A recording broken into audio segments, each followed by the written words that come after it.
Hello guys, good morning. So welcome back to my YouTube channel. This is Autoboy Zone. So another unit na naman tayo, Howo dump truck. So nandito tayo sa mining site. At ang issue nito guys ay low power.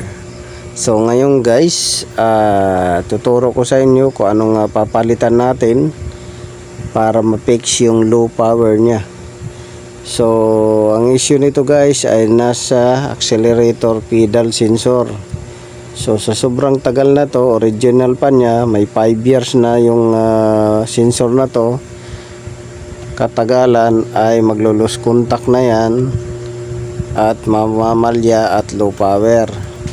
So yan yung papalitan natin at na-check na natin yan at na-prove natin yan kung bakit siya naglo-low power, dahil dyan sa pedal sensor. So paano i-check yan guys kung naglo-low power?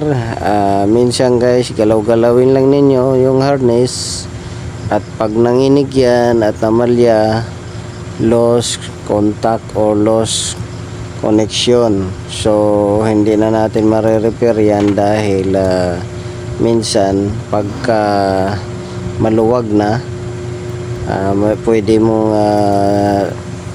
tusukin yung pin nya at yung payment socket nya para sumikip. So ngayon may tendency din yan na babalik yung sakit. So it's better na palitan ng bago. So madali lang to guys dahil low power na walang check engine. So lost communication or lost connection lang yan. Pero low power na may check engine, yan medyo pupunta ka na yan sa injection pump, check na injector, common rail nya, ganon. So yan lang guys ang mas-share ko sa inyo. Low power na without check engine, pedal sensor. Pagka may check engine, punta na kayo mag-diagnose sa common rail, injection pump at injector, pati na rin yung turbo actuator. So yun lang guys, this is Autoboy Zone. Maraming salamat sa panonood, pakikinig. Huwag niyong kalimutan mag-subscribe, share, like sa ating channel. So God bless you all. Pati sa mga buzzer natin, magandang umaga.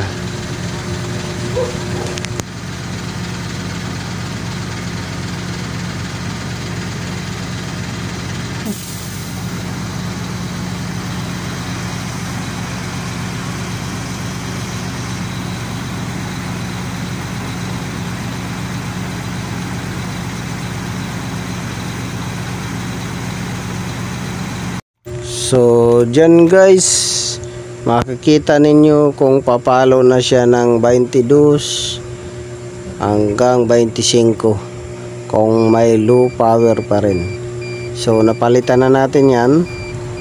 Ngayon itatry natin na i-accelerate. So kita nyo naman, nasa 10 RPM kaagad siya.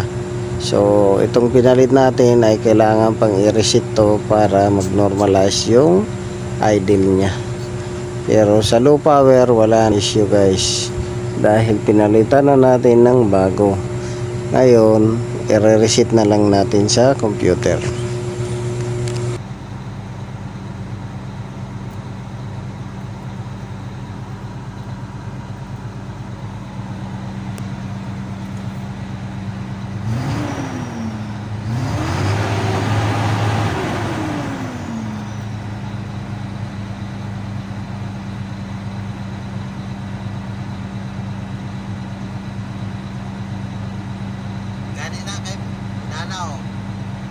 Pick up na. Pero katukuan, nagpundol na na. Yun, pick up. So ito guys yung luma na ating tinang. So ang issue niyan guys, makatakbo siya siguro mga 15 kilometers. Magsisimula na yan siya low power. Tapos pagka ginalaw mo, babalik na naman yung power. Tapos pagka after mga ilang maglo-low power na naman siya. So dahil dyan sa sensor na yan. So pagka diniin mo o kaya iwigil-wigil mo, may power na naman. So yan lang guys, may share ko sa inyo. Bago na yung natin, wala nang low power. So this is Otoboy Son. Maraming salamat sa inyong panonood. God bless you all.